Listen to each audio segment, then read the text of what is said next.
కొన్నిసార్లు మనం చూసేదానికన్నా చూడని వాటికే ఎక్కువ శక్తుంటుంది, ముఖ్యంగా ప్రణాళికల విషయంలో. అవే అదృశ్య వ్యూహాలు. అసలు వీటి శక్తి ఏంటో ఈ విశ్లేషణలో చూద్దాం. సరే, ఈ ప్రశ్నతోనే మొదలుపెడదాం. అత్యంత శక్తివంతమైన ప్లాన్ మన కంటికి కనపడకపోతే ఎలా ఉంటుంది? చాలాసార్లు గొప్ప వ్యూహాలు బయటకస్సలు కనిపించవు. అవి నిశ్శబ్దంగా తమ పని తాము చేసుకుపోతాయి. ఇది ఎలా సాధ్యమో ఇప్పుడు తెలుసుకుందాం. ముందుగా ఈ అదృశ్య వ్యూహం అంటే ఏంటో సింపుల్గా అర్థం చేసుకుందాం. ఇది మనం కాగితం మీద రాసుకునే ప్లాన్ కాదు, లేదా అందరి ముందు చేసే పెద్ద ప్రకటన. అంతకన్నా కాదు. ఇది మన మైండ్లో ఉండే ఒక బ్లూ ప్రింట్ లాంటిదన్నమాట. మన ప్రతి చర్యను తెర వెనుక నుండి సైలెంట్గా గైడ్ చేస్తుంది. ఇక్కడ మనం గుర్తుపెట్టుకోవాల్సిన విషయం ఏంటంటే, ఈ స్ట్రాటజీలు మేమిది చేస్తున్నాం అని పెద్ద పెద్ద అనౌన్స్మెంట్లు చెయ్యవు. దానికి బదులుగా అవి చిన్న చిన్న మార్పుల రూపంలో మన రోజువారీ పనులలో నిశ్శబ్దంగా కలిసిపోతాయి. సరే, ఈ కాన్సెప్ట్ని ఇంకా బాగా అర్థం చేసుకోవాలంటే ఒక రియల్ లైఫ్ ఎగ్జాంపుల్ చూద్దాం. అదే విక్టరీ విత్ యాష్ అనే ఒక ప్రోగ్రాం యొక్క ఆన్బోర్డింగ్ ప్రాసెస్. ఇక్కడే అసలు ట్విస్ట్ ఉంది. లక్షల మంది ఎదురుచూస్తున్న ఒక ప్రోగ్రాంని ఒక కంపెనీ కావాలనే స్లోగా లాంచ్ చేసింది. ఎందుకు? అంత పెద్ద లాంచ్ని స్లో చేయడం వెనుక ఉన్న అసలు కారణమేంటి? దీని వెనుకున్న వ్యూహమేమై ఉంటుంది? ఆ కంపెనీ గోల్స్ చాలా క్లియర్గా ఉన్నాయి. వాళ్ళకి స్పీడ్ ముఖ్యం కాదు, అందరికీ న్యాయం జరగాలి. లైన్లో మొదటి వ్యక్తి అయినా, లక్షవ వ్యక్తి అయినా తేడా లేదు, అందరికీ ఒకే అవకాశం. వాళ్ళ టార్గెట్ ఏంటంటే ప్రతి ఒక్కర్నీ సక్సెస్ఫుల్గా సిస్టంలోకి తీసుకురావడం, అంతే.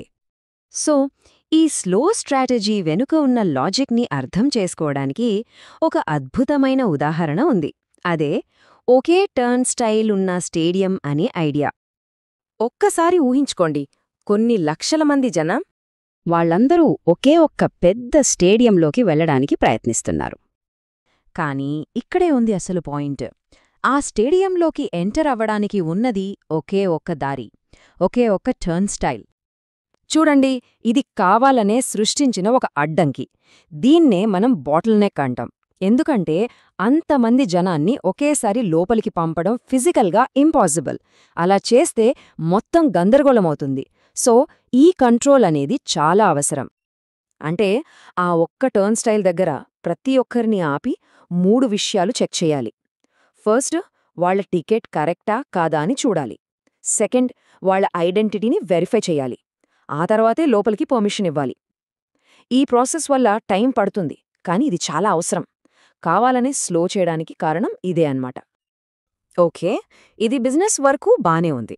కానీ ఈ ఐడియాని మన పర్సనల్ లైఫ్కి ఎలా అప్లై చేసుకోవచ్చు? మనకంటూ ఒక అదృశ్య వ్యూహం ఎలా ఉండొచ్చు? అవును, ఇది కేవలం కంపెనీలకు సంబంధించిన విషయం కాదు. మనలో ప్రతి ఒక్కరూ మన పర్సనల్ గ్రోత్ కోసం దీని యొక్క ఫ్రేమ్వర్క్లా వాడుకోవచ్చు. కొన్ని ఉదాహరణలు చూద్దాం. రోజూ ఏదో ఒకటి కొత్తది నేర్చుకోవాలి అనే డెడికేషన్. అది బయటికి ఎవ్వరికీ కనపడదు, కానీ లాంగ్ రన్లో మన ఎదుగుదలకి అదే కారణమవుతుంది. అలాగే మన ఎమోషన్స్ని కంట్రోల్ చేసుకోవడం, అది కూడా ఒక స్ట్రాటజీనే. ఇవన్నీ చిన్న చిన్న పనులే అయినా వాటి ప్రభావం చాలా పెద్దగా ఉంటుంది. ఇప్పుడు ఇంకొంచెం డీప్గా వెళ్దాం. ఈ కాన్సెప్ట్లో ఒక ఇంట్రెస్టింగ్ ట్విస్ట్ ఉంది. అదే ఏమీ చేయకపోవడం. అవును, ఏమీ చేయకుండా ఉండటం కూడా ఒక పవర్ఫుల్ స్ట్రాటజీ ఎలా అవుతుందో చూద్దాం. ఒక్కసారి ఆలోచించండి, కొన్నిసార్లు మనం వేసే బెస్ట్ మూవ్ అసలు ఏ మూవ్ వెయ్యకపోవడమే అయితే. ఈ రెండిటి మధ్య తేడా గమనిస్తే మనకు క్లియర్గా అర్థమవుతుంది. ఆవేశంతో వెంటనే రియాక్ట్ అవ్వడం వల్ల తొందరపాటు నిర్ణయాలు తీసుకుంటాం. కానీ వ్యూహాత్మకంగా సైలెంట్గా ఉంటే పరిస్థితిని పూర్తిగా అంచనా వేసి లాంగ్ టర్మ్ గురించి ఆలోచించి ఒక మంచి నిర్ణయం తీసుకోవచ్చు. ఇక్కడ మనం అర్థం చేసుకోవాల్సిందేంటంటే, కావాలనే సంయమనం పాటించడం అంటే ఖాళీగా కూర్చోవడం కాదు. అది కూడా ఒక యాక్టివ్ స్ట్రాటజీనే. కాకపోతే దాని రిజల్ట్స్ వెంటనే కనపడవు. అందుకే ఇది కూడా ఒక అదృశ్య వ్యూహం. సరే, ఇంత చేసి ఈ అదృశ్య వ్యూహాలతో మనకు దొరికే అసలు ఫలితమేంటి? సింపుల్గా చెప్పాలంటే లాంగ్ టర్మ్ సక్సెస్. ఈ కొటేషన్ చూడండి. కొన్ని వ్యూహాలు సంవత్సరాలు, ఒక్కోసారి దశాబ్దాల తర్వాత గాని బయటపడవు అని. అంటే కొన్ని నిర్ణయాల వెనుక ఉన్న అసలు తెలివి మనకు వెంటనే అర్థం కాదన్నమాట. ఫైనల్గా మనం గుర్తుపెట్టుకోవాల్సిన పాయింట్ ఇదే. అదృశ్య వ్యూహాలు అనేవి లాంగ్ టర్మ్ గోల్స్ని రీచ్ అవ్వడానికి వేసుకునే ఒక మెంటల్ బ్లూ ప్రింట్. మధ్యలో తీసుకునే స్టెప్స్ కొన్నిసార్లు మనకు వింతగా, అర్థం కానట్టుగా అనిపించొచ్చు, కానీ అల్టిమేట్గా అవి మనల్ని మన లక్ష్యం వైపు నడిపిస్తాయి. ఈ విశ్లేషణను ఈ ఒక్క ప్రశ్నతో ముగిద్దాం.